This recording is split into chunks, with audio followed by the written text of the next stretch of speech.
आज आपको विसर्ग संधि के अंतर्गत रो एसोपी, रोरी, रह लोपे पूर्वस्य दीर्घोणः और वी प्रतिषेधे परम कार्यम सूत्र को बतलाता हूँ। देखिए हमारा सूत्र है रो एसोपी।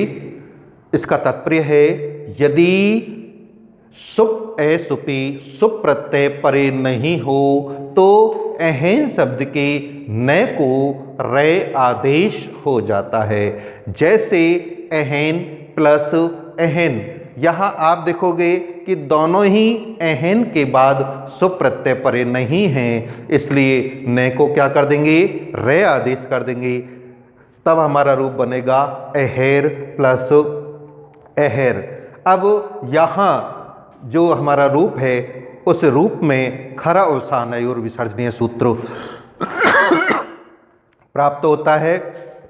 और यहाँ ये सूत्र क्या कहता है कि यदि रे के बाद खर, यदि खर प्रत्याहार हो या वो रे अवसानयो अंत में आए तो उस रे का विसर्जनीय है, विसर्ग हो जाता है। अब यहाँ आप देखेंगे कि अहेर प्लस अहेर, तो यहाँ रे के बाद खर नहीं है और ये रे अवसान में भी नहीं है, तो इसमें तो कोई परिवर्तन नहीं होगा। लेकिन बाद वाला जो रे है, इस रे के बाद खर जरूर नहीं है, लेकिन वो रे किस में है, अवसान में है, इसलिए इस रे का क्या कर देंगे, हम विसर्ग कर देंगे। तो हम इसको संयुक्त कर देंगे, अहे रे में ए मिल जाएगा तो ये पूरा हो जाएगा और है के आगे विसर्ग अहेर है, ये हमारा रूप होगा।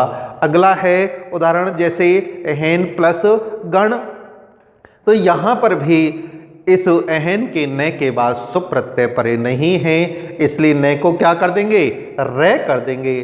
तो हमारा बनेगा अहेर प्लस गण।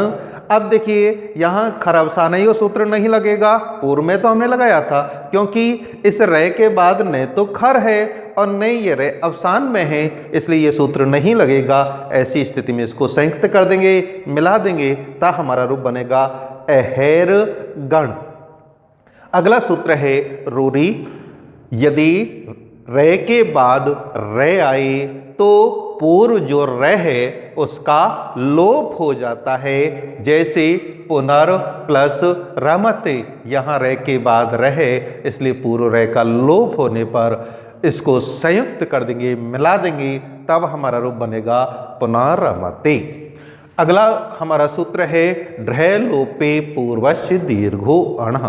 तात्पर्य है कि यदि ढे या रे का लोप करने वाला ढे या रे परे हो तो पूर्व अणः, पूर्व ह्रस्व अण को दीर्घो अणः, दीर्घ अण हो जाता है।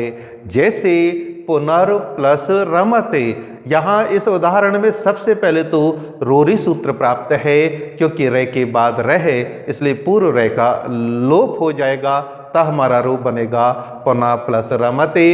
इसके बाद ढ्र लोपे पूर्वस्य दीर्घो अणः से अब हमारा जो इस रे का जो लोप करने वाला ये रे परे है, इसलिए पूर्व ह्रस्व अण न में जो ए है उसे क्या हो जाएगा, दीर्घ अण अर्थात आ, तब हमारा रूप होगा पुनः प्लस रमते और इसको संयुक्त कर देंगे, तब हमारा बनेगा पुनः रमते। अगला सूत्र है वी प्रतिषेधे परम कार्यम।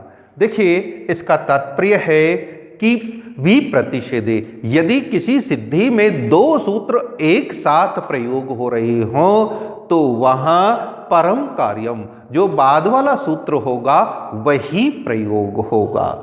ऐसी, और वो भी जो प्रयोग होगा वो कौन से क्रम से, अष्टाध्यायी के क्रम से जो बाद में होगा उसका बाद वाला सूत्र ही प्रयोग होगा। जैसे मनोरथ, इस सिद्धि में हम देखेंगे कि सबसे पहले इसका संधि विच्छेद किया, मनस प्लस रथ, सबसे पहले से जो शुरू से यहाँ मनस के से को रू किया, तो हमारा रूप बना मन रू प्लस रथ। इसके बाद रू में से उ की उपदेशी अजन्नासिक से संज्ञा और तस्य लोपे से लोप होकर हमारा रूप बना मन रे प्लस रथ।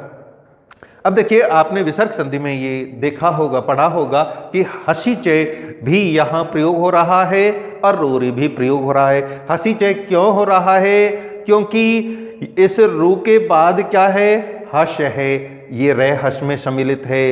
इसके अलावा उस रू से पहले क्या आ रहा है? ह्रस्व ए आ रहा है, इसलिए रू को क्या प्राप्त हो रहा है? ऊ।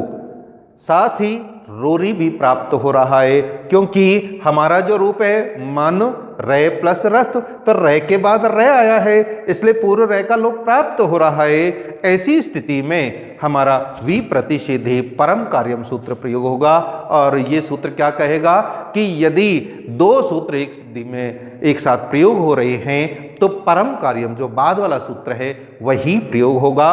और बाद वाला सूत्र अष्टाध्यायी के क्रम में है रोरी, लेकिन इस रोरी सूत्र का जब प्रयोग यहाँ सिद्धि में होगा तो पूर्वत्रा सिद्धम सूत्र से इस रोरी सूत्र का निषेध हो जाएगा, क्योंकि जो हमारी अष्टाध्यायी है उसमें जो 7.25 अध्याय हैं उसमें वे सूत्र पहले प्रयोग होंगे और लास्ट के जो 3 पाद हैं उनके सूत्र बाद में प्रयोग होंगे। इसलिए उस क्रम में हमारा हसीचय सूत्र प्रयोग होगा। ये 7.25 अध्याय में हमारा ये हसीचय सूत्र प्रयोग है। ऐसी स्थिति में यहाँ जो रे है उस रे को क्या आदेश हो जाएगा? ऊ आदेश हो जाएगा। और ऊ होने पर हमारा जो रूप होगा वो बनेगा मैं ने ऊ और प्लस रथ, ये हमारा रूप बनेगा हसीचय से। अब इसके बाद क्या हुआ कि जो हमारा यहाँ ए और ऊ इन दोनों में कौन सी संधि प्राप्त है? गुण संधि प्राप्त है। और गुण संधि होने के कारण यहाँ हम ए और ऊ को क्या बना देंगे? ओ बना देंगे। तब हमारा बनेगा आदि गुणे से मनो प्लस रथ, और इसको जब हम संयुक्त कर देंगे तब हमारा बनेगा मनोरथ। धन्यवाद।